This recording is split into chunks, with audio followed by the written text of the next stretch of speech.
then, because of that, people put a lot of pressure on the sales conversation.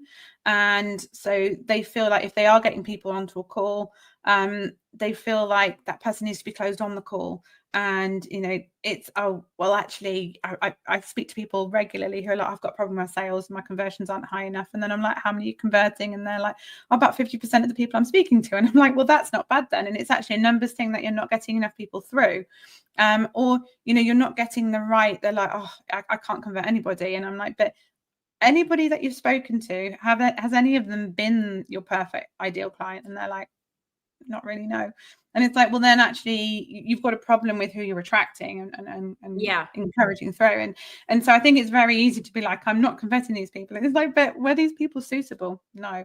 And so it's actually understanding it's an earlier on thing. So I think an overall understanding of where am I falling short? Like I always say to people, it's a bit of a numbers game, which then most of my clients, it quite excites me, but a lot of my clients, like their faces just kind of glaze over and they're like, yeah, it's a numbers thing.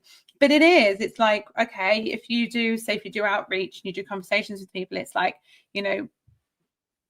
out of 20, 10 reply. From the 10 that reply, 5 are actually, when you get chatting to them, individuals that you would want to have calls with. So you just suggest calls to 5 of them. From that 5, you get 2 onto a call.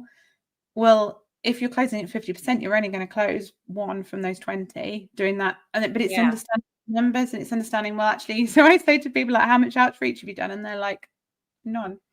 And I'm like, well, where did you think the calls were going to come from? So it's having that understanding, which is probably 3 things, but you asked for 2, but that's okay. That's great.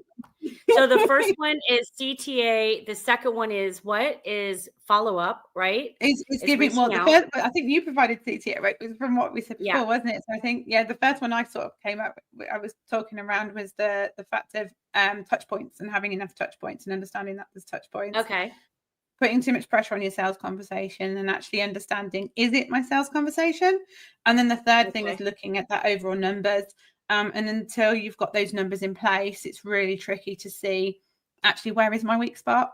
And therefore, like, where am I going wrong? What do I need to focus on? Which is why, and people really glaze over when I say this, but a CRM is a really, really good move. So a customer relationship management tool.